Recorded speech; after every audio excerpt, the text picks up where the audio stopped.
Il était une fois, dans la ville vibrante de Tbilissi, un jeune garçon nommé Kvicha Kvaratskhelia, souvent surnommé Kvara, le Messie géorgien. Né un 12 février 1999, Kvicha grandit dans les ruelles animées de sa ville, où les cris des enfants résonnaient comme une mélodie de liberté et de passion. Le parfum des pommes mûrissantes flottait dans l'air, alors qu'il passait ses étés à Tsalenjika, sa ville natale, bercé par le doux murmure des rivières et le chant des oiseaux dans les arbres. Chaque matin, il se levait à l'aube, son cœur vibrant d'excitation, impatient de retrouver ses amis, pour des matchs improvisés, sur le béton rugueux, où les genoux étaient souvent écorchés. Il y avait des gamins partout, se souvenait-il avec un sourire, et notre stade était une cour pavée. Mais c'était notre terrain de jeu, et nous étions les champions de notre propre monde. Son père, Badri, un ancien joueur professionnel, l'avertissait souvent de ne pas tirer trop fort contre le portail en fer qui marquait la fin de leur terrain. Mais Kvicha, plein de bravade, continuait de rêver de gloire, de ballons éclatés et de buts mémorables. Il se souvient avoir souvent entendu les encouragements des habitants des appartements voisins, les applaudissements des fans invisibles qui nourrissaient son rêve. En 2017, à seulement 16 ans, le destin de Kvicha prend un tournant. Son premier match professionnel, avec le Dynamo Tbilissi, qui se solde par une passe décisive, est le début d'une ascension fulgurante. Les mois passent, il se retrouve prêté au Lokomotiv Moscou, avant d'atterrir au Rubin Kazan. Cependant, le conflit en Ukraine pousse Kvicha à quitter la Russie en mars 2022, retournant au Dynamo Batumi, où il brille à nouveau, remplissant le stade de 20 000 places, avec ses performances éclatantes. Les échos de sa détermination croisent ceux de l'histoire du football, lorsque le 1er juillet 2022, il rejoint le SSC Napoli pour environ 10 millions d'euros. À Naples, il devient le premier Géorgien à porter le maillot des Parthénopei et se voit surnommé Kvaradona, en hommage à la légende Diego Maradona. Il inscrit des buts spectaculaires, éblouissant les foules, mais c'est lors d'une cérémonie de remise de prix qu'il rencontre son idole, Lionel Messi. C'était un moment historique pour moi, se remémore-t-il, son regard brillant de gratitude. Après une saison couronnée de succès, où il remporte le Scudetto, Kvara fait le grand saut vers le Paris Saint-Germain en janvier 2025, devenant ainsi le premier joueur géorgien de l'histoire du club. Mais au-delà des statistiques impressionnantes et des récompenses, Kvicha reste ancré dans ses racines, la voix de sa mère lui résonnant à l'esprit, lui rappelant de rester humble et digne, même face à la gloire. En regardant en arrière, Kvicha se rappelle des jours passés à jouer au foot dans la rue, avec des rêves plus grands que les immeubles qui l'entouraient. C'est là que je suis devenu qui je suis aujourd'hui, dit-il avec émotion, conscient que chaque cicatrice, chaque échec, chaque victoire, a façonné l'homme et le joueur qu'il est devenu. Cette passion, cette bravoure et cet amour inconditionnel pour le sport continuent de l'animer, sur le terrain comme en dehors, révélant à tous non seulement un footballeur extraordinaire, dans la douce lumière mais un véritable guerrier du football. Le prestigieux gala du Ballon d'Or se déroulait dans une salle ornée de dorures et de scintillements. À l'intérieur, les plus grandes étoiles du football s'étaient réunies. Mais parmi tous ces géants, un jeune homme se tenait à l'écart, son cœur battant la chamade.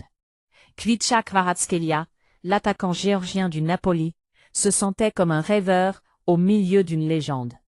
Le parfum des fleurs s'entremêlait à celui de la sueur et de la nervosité, créant une atmosphère électrique. La foule était captivée par les histoires de gloire et d'ambition. Mais pour Kvicha, ce soir-là, le véritable moment de vérité était sur le point d'arriver. Alors qu'il tournait le regard vers la scène, il repéra Lionel Messi, le maître incontesté du ballon rond, s'approchant de lui. « C'est un moment historique pour moi », confia-t-il plus tard à la presse. Un sourire éblouissant illuminant son visage. La mémoire de leur rencontre serait gravée dans son cœur à jamais. Messi, avec sa stature modeste mais son charisme indéniable, s'était levé de sa place pour venir vers Kvicha. Ce geste imprévu, bien que simple, avait propulsé le jeune Géorgien dans un tourbillon d'émotions. Je n'avais aucune idée de ce qu'il faisait, et puis soudain, il m'a tendu la main. J'étais tellement confus, mais j'ai saisi sa main avec admiration. C'était fou. C'était Messi. Et il était là, juste devant moi. Chaque mot résonnait avec une sincérité qui émanait de son âme. Ce moment fugace avait changé quelque chose en lui. Réputé pour son talent exceptionnel sur le terrain, Kvicha avait gagné le surnom affectueux de Messi géorgien.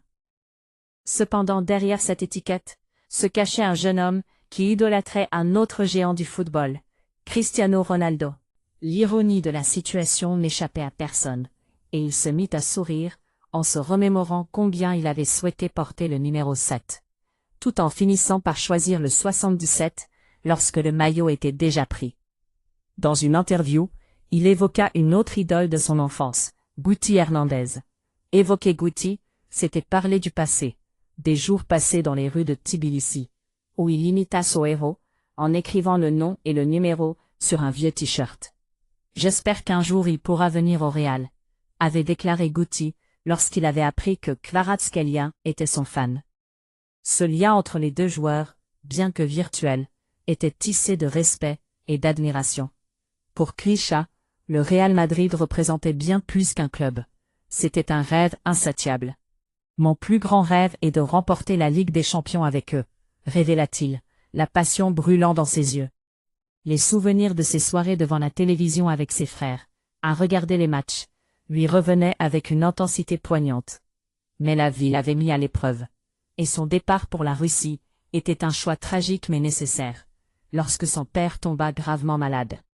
À seulement 18 ans, il avait pris la décision de quitter sa patrie, s'engageant avec le Lokomotiv Moscou pour sauver son père grâce à son premier salaire. Il nous a donné la totalité de son premier chèque, se remémora son père, avec une fierté palpable. La solitude de la Russie était écrasante pour le jeune homme, mais il s'accrochait à son rêve avec détermination. Même dans l'obscurité du centre d'entraînement, il continuait à s'exercer, affrontant ses doutes et ses peurs. Le gardien de sécurité, inquiet, s'était souvent demandé qui était cet intrus faisant des dribbles sous les étoiles. C'était lui, le jeune Kvaratskhelia, persistant à croire en un avenir qu'il savait pouvoir réaliser. Ainsi, sa rencontre avec Messi ne fut pas simplement un moment éphémère, mais un catalyseur. Un rappel que les rêves sont à portée de main, si l'on est prêt à travailler dur et à surmonter les obstacles. Le dribbleur géorgien, à l'instant où il serra la main de son idole, ne savait pas encore qu'il était déjà sur la voie de devenir une légende à son tour, tissant sa propre histoire au cœur du monde du football.